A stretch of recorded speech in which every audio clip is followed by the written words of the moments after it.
बड़े गजब के महात्मा जी थे। इतना ओजस्वी प्रवचन दिया करते कि लाखों की भीड़ में बिल्कुल सन्नाटा छा जाता। यह बात एक सेठ जी ने पता लगी। बड़ा धनवान सेठ जी था। अपने कारोबार ने छोड़ के और भेष बदल के मैले कुचेले कपड़े पहन के और प्रवचन में सबसे पछन जाके बैठ गया। रोज जाया करता। 2 दिन 4 दिन। एक दिन एक आदमी आया। स्वामी जी ने पूछा, क्या बात, बहुत दिन में आए? तो उसने बताया, महाराज जी मेरे घर में आग लग गई और जलकर सब कुछ राख हो गया, मेरे पास अब कुछ भी नहीं बचा। महात्मा जी कहने लगे, ये तेरी परीक्षा है, और तेरी नहीं, ये हम सब की परीक्षा है। प्रभु सबकी परीक्षा लेना चाहते हैं। और महात्मा जी ने एक चादर बिछाई। सब ने अपनी श्रद्धानुसार उसके ऊपर दान के पैसे डाल दिए। सेठ जी ने भी पूरे 10,000 की 100 के नोटों की गड्डी चादर पर डाली तो सबकी आंखें फटी की फटी रह गई। सब तो उसे कंगाल और भिखमंगा समझते थे, मैले कुचैले कपड़े, और सबसे पीछे जाके बैठा करते।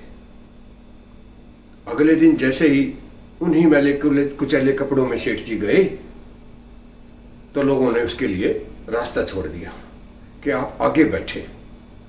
लेकिन नहीं, सेठ जी तो वहीं बैठ गए जहां रोजाना पिछली सीट पर बैठा करते। महात्मा जी ने मन से आवाज लगाई कि आप आगे मेरे साथ आकर बैठो।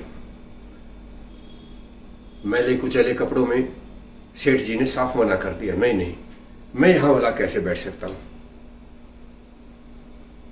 पर महात्मा जी कहां मानने वाले थे और उन्हें अपने पास बुलवाया। क्यों नहीं बैठना चाहते आप? तो सेठ जी ने कहा कि वास्तव में ये मेरी इज्जत नहीं है, ये तो पैसे की इज्जत है। जो रुपया मैंने कल चादर पे डाला, ये उसकी इज्जत है, मेरी इज्जत नहीं है। और आप रोज ही तो प्रवचन देते हो कि पैसा तो हाथ का मैल है, उस पर ज्यादा ध्यान नहीं देना चाहिए। और आप खुद ही। महात्मा जी हंसने लगे, नहीं, ये आपने गलत समझ लिया। मैं आपको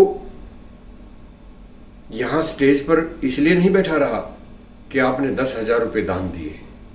मैं आपको इसलिए बैठा रहा हूं, आपसे ज्यादा पैसे यहां बहुत सारे लोगों के पास हैं।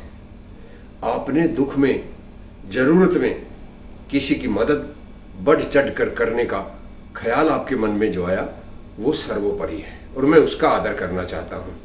पैसा तो आपके पास था तो दे दिया, लेकिन इतना सारा पैसा बहुत सारे लोगों के पास है, पर देने की किसी किसी की नीयत होती है।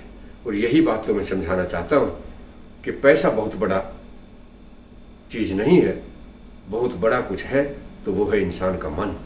और जब वो अच्छा होता है तो भले ही उसके पास देने के लिए बहुत कुछ ना हो, पर मदद के लिए जो आगे हाथ बढ़ाता है, खास तौर पर जिसको जरूरत होती है, तब जो हाथ बढ़ाता है वही महान पुरुष होता है।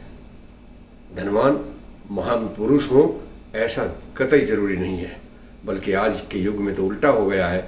जैसे जैसे इंसान के पास पैसा आने लगता है, उसकी महानता न जाने कहाँ गायब हो जाती है। सच में महात्मा जी ने सेठ जी की आंखें खोल दी।